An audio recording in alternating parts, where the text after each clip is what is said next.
EA Games. Challenge everything.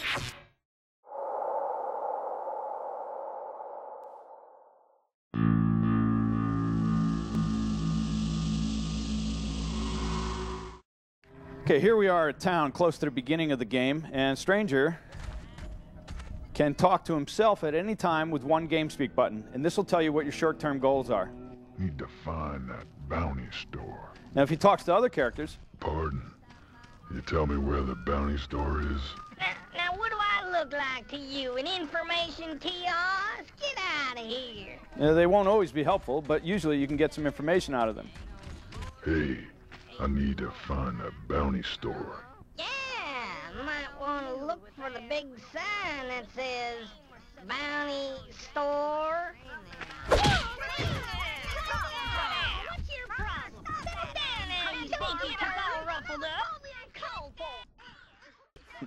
We're looking for a much greater sense of life from the characters, so even if we're bouncing into them or bumping them, Hey, what the hell? What do you think you're doing?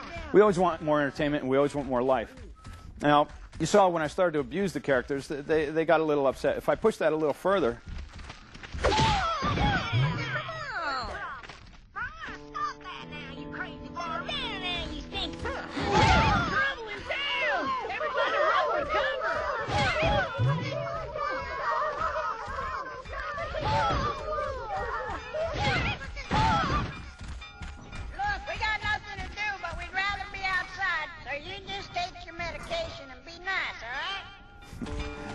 So, of course, you can't get any information if you rile up the town. Okay, now look, we coming out now and get back to work. So no more roughhousing and being a peckerhead, okay? Here we come. If I go into a bounty store... Excuse me. I need to know where the bounty store is. Listen, son, it ain't that hard to find. It's not a big town, you know. Here's the bounty store. If I go into the bounty store... Hey there, stranger. You looking for work? and I talk to the clerk, it'll bring up a series of options that'll usually give me the bounties that are available. Now, as this is at the beginning of the game, we're giving you one because we want to teach you the game, but you'll notice that alive and dead has two different values. And what we're doing is we're encouraging alive over dead because it's a little harder, and that's the way we like to do it. So if you bring them in alive, you'll get twice the money. I'll select Filthy Hands Floyd. Hey, stranger. I need you to bag Filthy Hands Floyd. He's been pestering our wagons for months and saying he ain't even got serious yet. Head through the north gate until you find the wagons.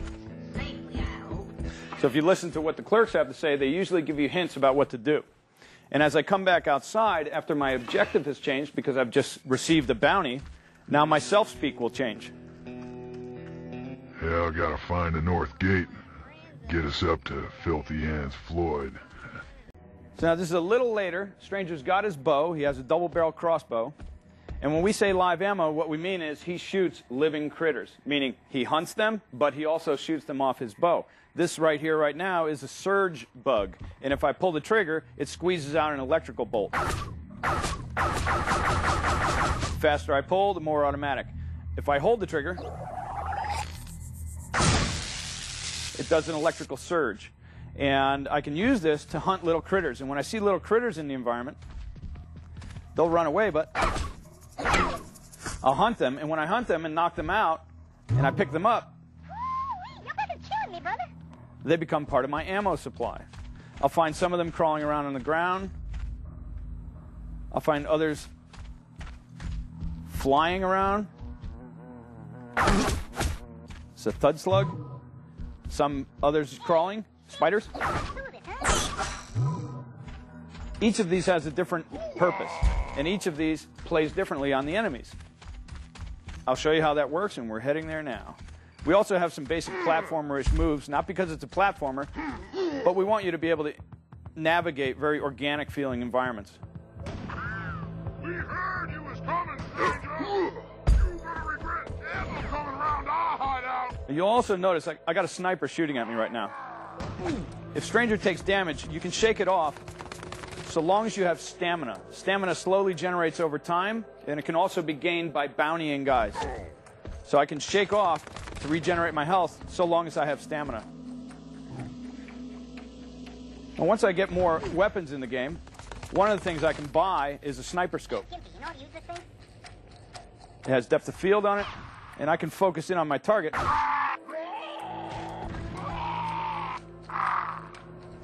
He's down there, a little clock. It'll also give you a little sense of the scale of the world. See how far away those critters were that I was just hunting? But they're still fully interactive.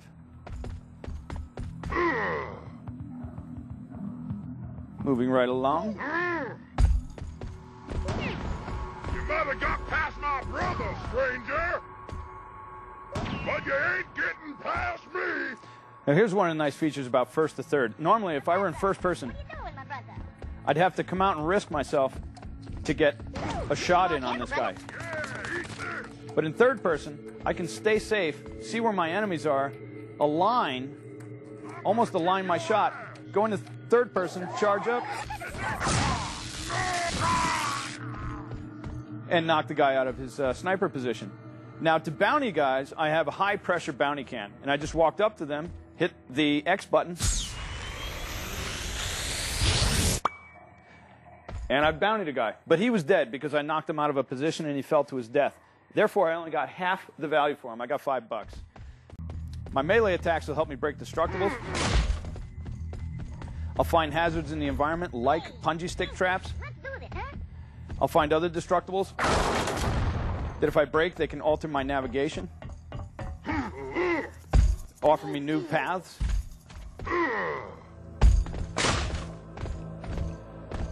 Now here we come upon a typical outlaw hideout. And scale, as I mentioned before, was very important to us. Hey, Gimpy, you know how to use this thing? And as I look across this world, this outlaw hideout, and I zoom in on it, I see there's guys patrolling out in front, guards. This is part of the gang of the outlaw that I'm hunting. There's guards patrolling up top. I've got a listening device that I can buy. Sometimes they'll talk to one another.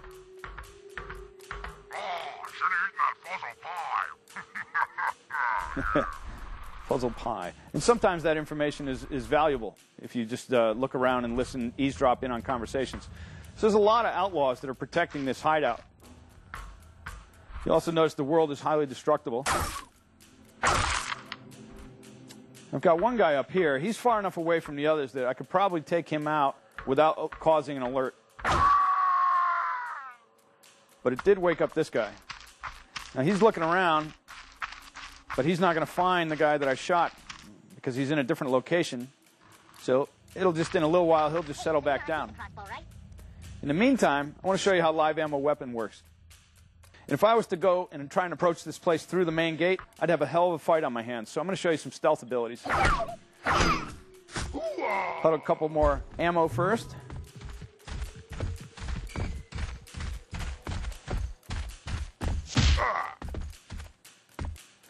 My brother!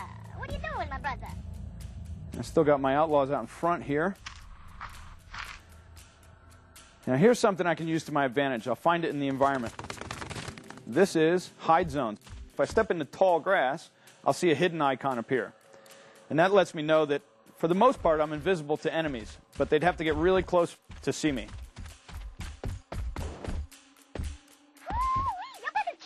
I want to use two types of live ammo that are really pro stealth play.